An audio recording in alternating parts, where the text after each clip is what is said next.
নিউজিল্যান্ডের কাছে বাংলাদেশের হারে হতাশ দর্শকরা, সেই সাথে খুব বেশি বিরক্ত স্টেডিয়ামের ব্যবস্থাপনা নিয়ে। ওয়াশরুম, পানি কিংবা খাবারের দাম সবকিছুই দর্শকদের বিরক্তির কারণ। তাই তো নতুন সভাপতির কাছে প্রত্যাশাটাও অনেক বেশি।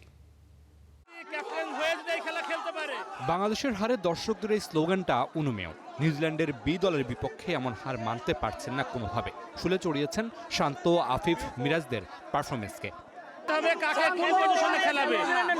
বাংলাদেশ বিশ্বকাপে অত্যন্ত খারাপ করবে। টেকা গেল, সবকিছু গেল, তবে শান্ত এবং আফিফ এবং দুর্বোধ তারা দুজন ম্যাচটা খেলা দেখতে লস হয়ে গেছে।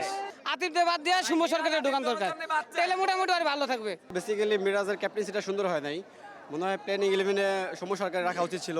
শান্ত খুবই বাজে পারফরমেন্স। সে আসার পরে তার প্রথম বলে একটা উইকেট গেছে, কিন্তু তার দেখা উচিত ছিল যে কয়েকটা বল দেখে পরবর্তীতে সে ব্যাটিং করতে পারতো। শুধু হারে হতাশ নয় দর্শকরা, চরম বিরক্ত স্টেডিয়ামের ব্যবস্থাপনায়। বাথরুমের পরিবেশ সুস্থ মানুষদের প্রবেশের মতো নয়। খাবার নিয়ে অভিযোগ বেশ পুরনো। স্টেডিয়ামের পানির ব্যবস্থা করা হলেও বেশিরভাগেরই দাবি কিনে খেতে হয়েছে। আমরা ফ্যাসিলিটি, ন্যূনতম ফ্যাসিলিটি পাই নাই। বিশেষ করে পানি, 1 লিটার পানির দাম 30 টাকা, সেটা আমাদের এখানে 100 টাকা দিয়ে কেনা হয়েছে। পানিটা আমরা যদি ফ্রি পাই তাহলে খুবই ভালো।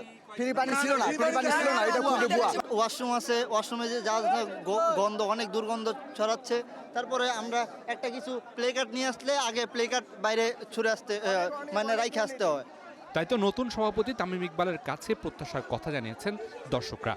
তাকে এই সিন্ডিকেট ভাঙতে হবে। যত রকমের সিন্ডিকেট আছে, যেমন টিকিটের দিক থেকে, পানির দিক থেকে, আবার প্লেয়ার সিলেক্টের দিক থেকে একটু নজর দিতে হবে।